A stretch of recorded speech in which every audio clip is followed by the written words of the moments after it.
কেটেছে। গাছে চড়তাম, পুকুরে গোসল করতাম, মাঠের চারিদিকে ঘুরে বেড়াতাম। এখন বড় হয়ে গেলে এগুলো খুবই মিস করি। হ্যালো ভিউয়ার্স, আজকে ছোটবেলার স্মৃতিগুলো তুলে ধরবো। মানে আমরা জানি সবুজ গাছপালা, সবুজে ঘেরা চারিদিক। আর আমার বাড়ির নিচেটা নামলেই চারিদিক সবুজে ঘেরা, খুব সুন্দর। আগে অনেক পরিষ্কার ছিল, এখন দিন দিন যত যাচ্ছে নোংরা হচ্ছে। তো দেখো, তোমাদেরকে দেখাবো, শুধু চারিদিকে সবুজ দেখতে পাবে। আর আমাদের বাড়িটাও খুবই ঠান্ডা থাকে। যেতে না যেতেই হবে একটা বিপদ, তো চলো দেখতে থাকো।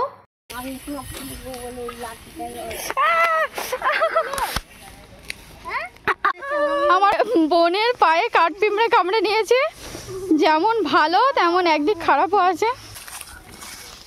আগে গাছে চড়তাম, ঠিক আছে তো বন্ধুরা, এখন কতটা গাছে। ছোটবেলায় অনেক রোগা ছিলাম বলে গাছে ওঠাটা অনেক সহজ ছিল। আগে গাছে চড়তাম ছোটবেলায়, এখন কতটা পারবো আমি জানি না, চেষ্টা করছি। বহু বছর পর আমি গাছে উঠছি, আর এখন ওঠাটা অনেকটাই কষ্টকর। তখন তো বহু সহজ ছিল, এক ধাপেই একদম উঠে যেতাম।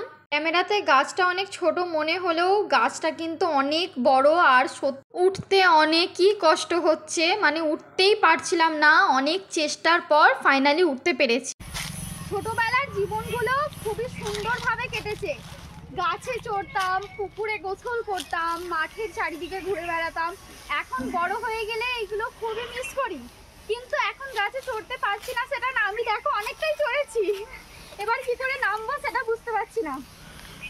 সরে যা। এর থেকে বেশি তো আজকে উঠতে পারলাম না, আর গাছের লতা পাতাগুলো আমার ওড়নার মধ্যে আটকে গিয়েছিল, সেটাই ছাড়াচ্ছিলাম। মানুষের কাছে গাছে ওঠা আর নামা কোনো ব্যাপার না, কিন্তু এখন একটু বড় হয়ে গেছে, আর ওদিকে মা বকছে তুই নাম গাছ থেকে। আরে ভাই, ওঠা যেমন কষ্ট আর নামাটাও সেই রকমই কষ্ট। আর ছোটোবেলার অনুভূতিগুলো জাগিয়ে তোলার জন্য কতটা পরিশ্রম করতে হচ্ছে। আর ওদিক থেকে মা চেঁচাচ্ছে, পড়লেই হাত পা ভেঙে যাবে, তাই একটু তাড়াতাড়ি নামার চেষ্টা করছি। খুব গর্ব করে বলতে ইচ্ছা করে, আমরা তো গ্রামের মানুষ, ছোটোবেলাটা বেশ সুন্দর কেটেছে। ছোটোবেলায় ইচ্ছা হতো কবে বড় হব, আর এখন বড় হয়ে ভাবছি কেন বড় হলাম। ছোট ছিলাম বেশ তো ভালো ছিলাম, তখন না কোনো টেনশান না কিছু, বিন্দাস লাইফ কাটছিল। যত মানুষ বড় হয় তত টেনশান, চারিদিকে চিন্তা ভাবনা। গাছপালা দেখতে পাবে, আর আমরা যেহেতু গ্রামের মানুষ আমাদেরকে তো এগুলো ভালো লাগবেই, আর আশা করি তোমাদেরও খুব ভালো লাগবে। দেখো আমাদের বাড়ির নিচেটা কিন্তু চারিদিকে গাছপালা, সামনে পুকুর, তাই আমাদের বাড়িটা গরমকালেও অনেক ঠান্ডা থাকে। এই দেখো, আগে কত ছোটবেলায় মজা করতাম, গাছে চাপতাম, পুকুরে গোসল করতাম, মানে ছোটবেলার জীবনগুলো এত সুন্দর কেটেছে। এখন বড় হয়ে গেছি, ভাবি যে ছোটবেলার জীবনগুলো খুবই সুন্দর ছিল। তো চলো তোমাদেরকে দেখাই, এখন চারিদিকে বন, অনেক কিছু হয়ে গেছে।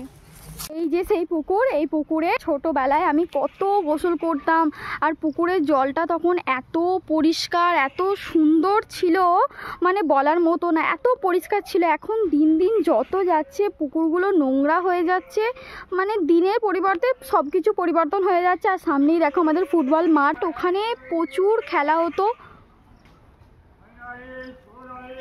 যখন ছোট ছিলাম এখানেই ঘোরাঘুরি করতাম, জায়গাগুলো খুবই পরিষ্কার ছিল। বন্যার কারণে আমাদের এখানে বেশিরভাগ জায়গা খারাপ হয়ে যায়, তো ওখানে চলো পাতা আছে তোমাদেরকে দেখাই আর বসবো। জানো তো বন্ধুরা, আমাদের এখানে কিন্তু বিশাল বড় বড় বন্যা হয়, আর যখন বন্যা হয় এই সব জায়গাগুলো ভয়ঙ্কর রূপ একটা ধারণ করে। আর এই জায়গাগুলোতে এত রেস যায়, এত আওয়াজ, তোমরা না দেখলে পরিকল্পনা করতে পারবে না। আমাদের বাড়ির জানালা থেকেই দেখা যায় বন্যাটা, আমরা তো বাড়িতে বসে বসেই দেখি। আর অনেকবার তো আমাদের বাড়ির ভিতরেও বন্যার জল ঢুকে গেছে। আর আমাদের পাড়াটা এমনভাবে তৈরি, তোমরা যদি আমাদের পাড়াটায় ঢোকো, যে কোনো রাস্তা থেকে ঢুকলেই আমাদের পাড়াটায় সিঁড়ি দিয়ে তারপরে উঠতে হবে, মানে সমতল না। আমাদের প্রত্যেকটা জায়গাতেই সিঁড়ি করা আছে পাড়ার, যে কোনো জায়গা থেকে উঠতে গেলে তোমাকে সিঁড়ি দিয়েই উঠতে হবে। মানে এটা সেই ৭৮ সালে যে ভয়ঙ্কর বন্যার পর থেকেই আমাদের পাড়াটা এইরকমভাবেই তৈরি হয়েছে। তো আজকের মতো এইটুকুই। কেমন লাগলো তোমাদের গ্রামের পরিবেশ অবশ্যই জানাবে, আর আমার চ্যানেল ভালো লাগলে অবশ্যই সাবস্ক্রাইব করে পাশে থাকবে। ফিরে আসবো নতুন নতুন আরও ব্লগ নিয়ে। আজকের মতো টাটা, বাই বাই।